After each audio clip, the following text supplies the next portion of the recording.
Welcome everybody to what I think is our 9th webinar since we started last year. So it's wonderful to have you joining us. Before I introduce Bronwyn, just a little bit around the format of the next hour.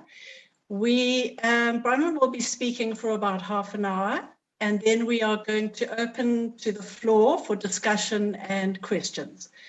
And that will take us through to 2 o'clock. So I think the easiest way to do that, and we can see as we go along, is just to put your hand up on your screen and we will try and get through as many questions as possible. The other request, which I know sometimes is difficult, is just if you could keep your cameras on. It's so much nicer to be able to look at a face. So let's move on to Bronwyn. We are absolutely delighted to be able to have Bronwyn join our Lead with Humanity webinar today. And I think it's particularly exciting because those of you who've been on our leadership immersion process, a large part of it is actually held as an immersive experience in the African bush. And it affords an opportunity to do some introspection, to do some reflection, and to just generally pause, which is so critical to the whole world of leadership and understanding how we lead. And all of that, I think, is so much part of the work that Bronwyn does. She's very much aligned to this background, and it really is part and parcel of who she is, I think, the world of the bush.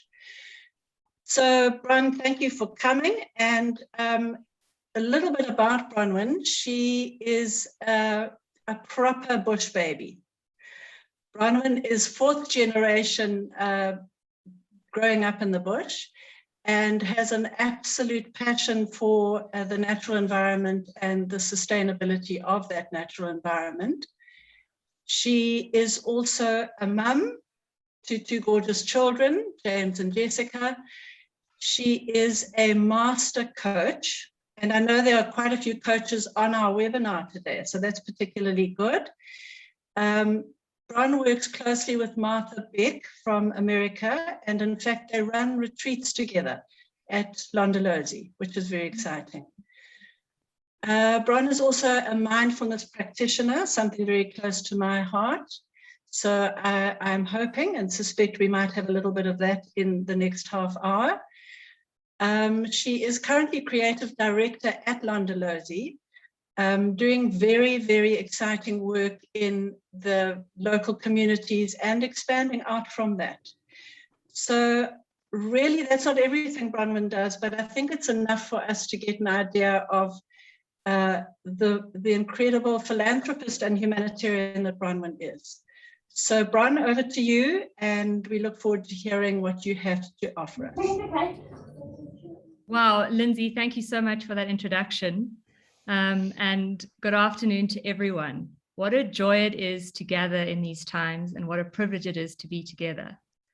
Where to begin with a group like this? You know, I always reflect in the same place. A beautiful teacher of mine once said to me, "Before speaking, be sure your words will be an improvement upon silence." And I highly doubt today that there will be, looking at all of you at this time with all of these faces. But I have also come to know that my father-in-law is wise, and I trust his wisdom. So when he asked me to share with all of you today, I thought, why not? Let me show up and let me share. And that's really what it is today for me, is just to open a space of sharing with all of you a time out of our day with everything that's going on in this world and in this country and in our different lives, and just to take time to share with each other and acknowledge each other. So here I am, and I have had the rare privilege of being raised in the wild eastern parts of South Africa on a game reserve. And I was raised in a multicultural African village that was infused with the philosophy of Ubuntu, and that has sort of been part of my upbringing. I was raised with elephants in my garden, and I think it's pretty safe to say that I had a a very unorthodox childhood. But that childhood gave me two things. It gave me a unique connection to the wilderness, and it gave me a firsthand experience of what it is to live in a shared humanity, what it is to live in connection. And that has led me to understand very early on in life about these two places inside of myself, these two moments of energy, this place of thinking and this place of being and feeling. These two states are inside of us. And if you fast forward to my career now and the journey that I'm on at the moment, I find myself having worked with, over the last 10 years, lots of different people, and they all arrive and sit with me and they all say similar things. You know, I want to find my purpose. I want to know what I need to do in the world. I want to be more connected to my purpose. And in the beginning of the work, the same pattern is seen, the same pattern of what I need to do. And the search for purpose is always normally external. People are always looking for something they need to do externally. And now, after the last couple of years, I've come to a really strong belief. And I believe that inside all of us, there is a wild self. You can think of the wild self as a kind of DNA coding. It is inside of us. The wild self knows what we are meant to do. The wild self is very clear on our purpose. And the wild self knows the same way that a lion knows how to be a lion. And a leopard knows that it likes solitude and quiet riverbeds. And that a tree knows the exact moment that it now must bloom. The nature is very much inside of its knowing, of its being. And overlaying that wild self is the social self. And the social self, of course, we all need a bit of social self because we live in a social society. But what happens for some of us, most of us, is that social self becomes so overwhelming, so overly developed, that it starts to crush that wild nature that is inside of us. And I have a beautiful Shangaan tracker and friend, and he'll often look at me and he'll say to me, you know, Bron, you Westerners, you all live from the neck up. You have forgotten your bodies. You have forgotten your instincts. And part of the work of returning to your aliveness is to begin to strip away that layer of socialization. Those, at least to come to a place where you slowly begin to question or think about or reflect upon that drive of what you should do and what you have to do and what success may mean in a cultural context. And if you take the time to understand those notions that are running through you, you can slowly begin to get back in touch with that much more wild, instinctual part of yourself. And as you start to get in touch with that, you will start to learn how it speaks inside of you. And you will start to be able to follow the voice from a different place. And only when the body and the heart and that instinctual place inside of you come into equilibrium with the mind, can you find something more blissful, something more balanced. And when that starts to happen, I have found that the body's normal rhythms start to return and the nervous system starts to rebalance. And what starts to happen quite naturally is that you move from a place of thinking to a place of being, of feeling. The overthinking, overstimulated monkey mind, overloaded by technology always stealing your attention, stealing your awareness. Thoughts and expectations of culture begin to quieten as you notice how you move from a place of comparison. I often chat with people and they They refer to their world as, where am I in comparison to somebody else? And what's interesting is, as you start to shift, you will find that you move from comparison into collaboration. What is the uniqueness that I bring to this moment, to this environment, that I can collaborate with other people to create something unique and shared? And as collaboration becomes your language out of comparison, you find that the body begins to lead quite naturally. Feeling begins to re-enter where you are. So mind gives you a process, but feeling gives you a process, and body gives you a process, and you start to realize that you are gaining more information from all parts of yourself, not just one focused part. And the body truly is the most ancient navigational system, and it will begin to whisper to you. And you will find yourself moving from a state of simply going through the motions of life to the state of feeling alive again. Athletes and high performance coaches will tell you this is being in the zone, and psychologists call it a flow state.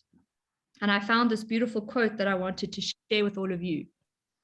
I have learned that go with the flow doesn't mean you do what everyone around you wants or go with whatever opportunity presents itself.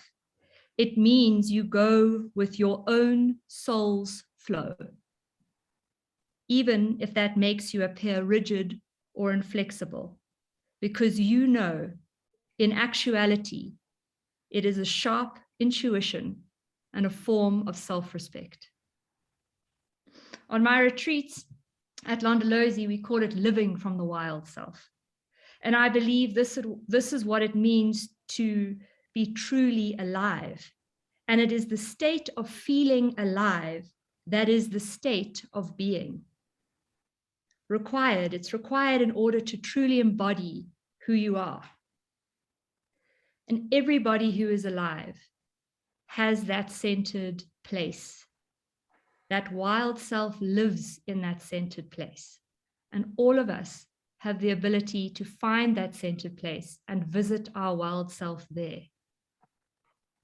Life is like an endless process of being on course and off course, in the wild self and out of the wild self.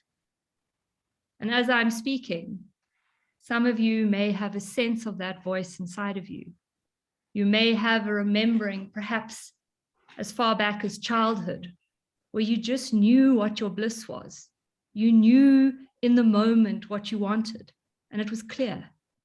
Some of you may have it in a very big event that defined your life. In that moment or that event, there is so much clarity and pointedness because you know exactly what action is required next. That is touching the wild self. And for some of you, you may be listening to me saying, what is this girl going on about? And you know what? That is absolutely okay, because my invitation today is just a simple invitation of letting you maybe feel a little bit of awareness around these two states that live inside of you. And my invitation is, maybe if you feel that social self is driving a lot of the bus, a lot of the time, my invitation is to maybe make a little contact and give that wild self a moment to speak. Because that wild self knows that you have a very unique gift to give to the world. That wild self knows that if you are willing to come into harmony, and when I mean harmony, I don't mean umming under a tree or dancing around crystals. Harmony is a state of being where something is uniquely itself. If you are willing to move towards harmony, then I strongly believe all of us have the opportunity to fundamentally shift culture and the way that we exist in the world. From a state of being comes harmony, and from harmony comes a state of being. But that is only found and understood when we know what is uniquely us. There are many ways to find, track, and get in touch with the wild self, and everyone has their own tools, and everyone has their way of climbing the mountain.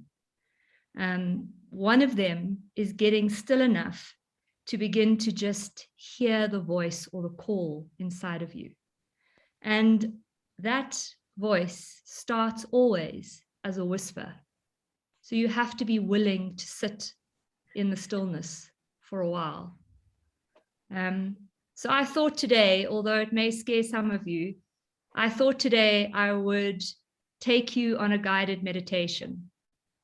I would maybe just take you for a moment into the first steps towards that centered place, and perhaps you will meet your wild self there. So for those of you who are not familiar with meditation, please don't start to panic. Just take a deep breath and know that a wonderful teacher of mine once said, you know, Bron, if you can sit down, then you can meditate. So I ask all of you to start to get comfortable in your seat, comfortable where you are. I ask you please to close your eyes, drop your shoulders, just slowly start to feel your own being. Settle in there to your own knowing. Connect with the ground. Find either your breathing or your heartbeat or some external sound that you can ground yourself into. Take a deep breath where you are.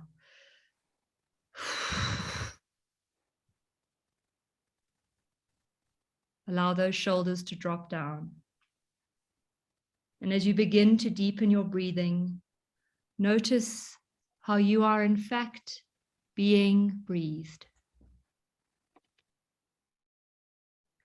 Create that dignified posture with a strong back and a soft, open front. Feel a sense of purpose there.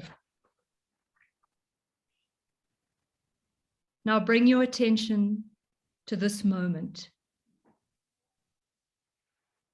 No past, no future, just now. Mindfulness is nothing more than attention upon attention. Feel as the space slowly starts to open up around you. Feel as time melts away. Begin to retune to the feeling in your body, to the energy in your hands. Notice.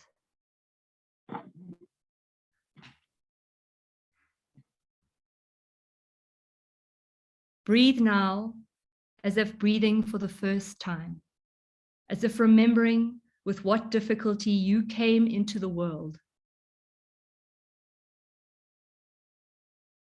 What strength it took to turn that first impossible in-breath into a cry to be heard by the universe. Your essences have always been that very first vulnerability of being found, of being heard, of being held, of being seen. Everything in nature knows how to be. Life knows how to heal. You, like nature, are wild. You know how to be.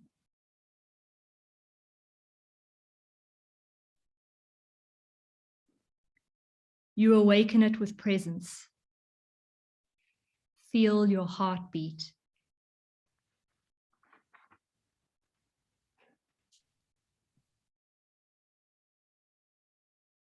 You awaken it with awareness. Notice your breathing.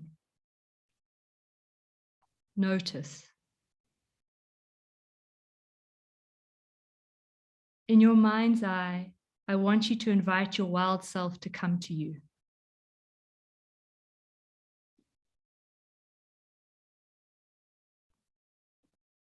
Notice what arrives.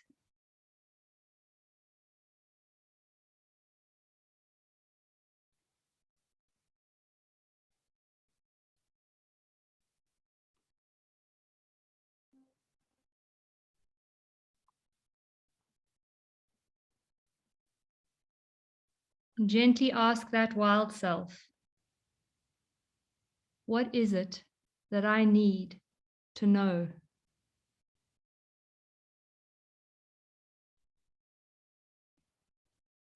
What is it that I need to feel?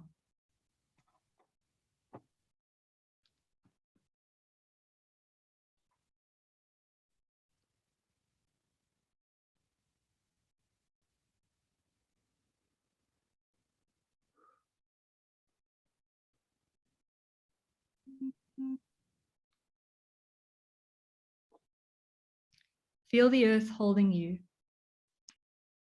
Breathe as you sit there.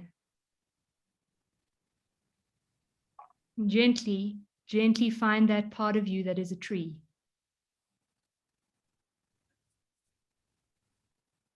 See yourself now in your mind's eye. Notice the shape of your leaves. Notice the breadth of your trunk. And see the faces of the people who come to you for shade.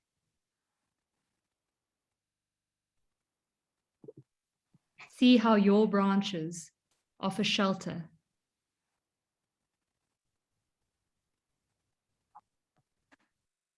And ask that tree, what do I need now to grow?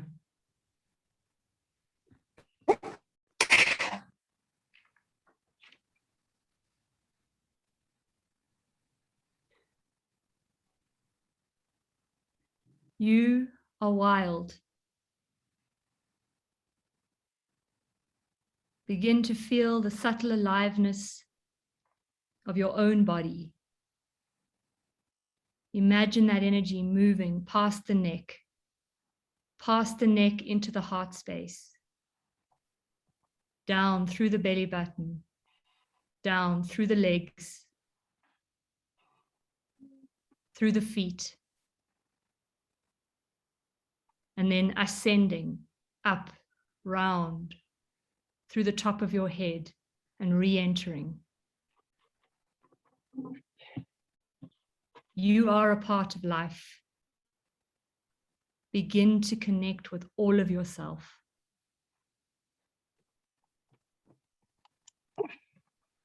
Be still as that circle of energy flows through your own being. Be still and listen.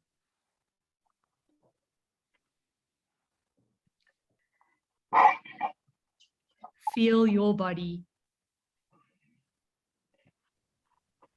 Breathe here from your belly button. Take a huge breath. Breathe into the body. Release through an open jaw.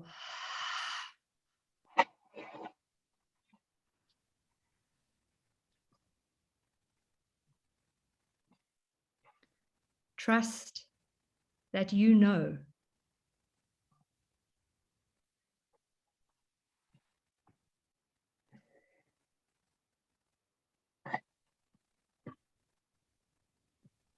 Gently lift your hands into your heart space, just below your neck, one hand on top of the other.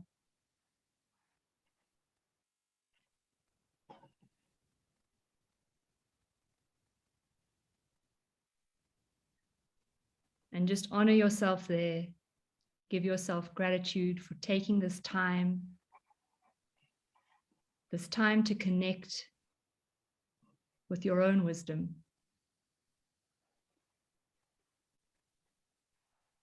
With your own divine knowing.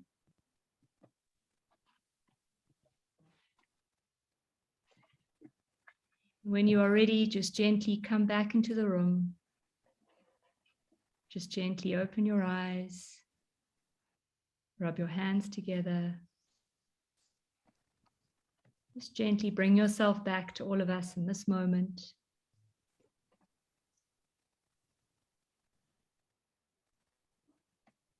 I thank you all for this time and space together. Thank you, everyone.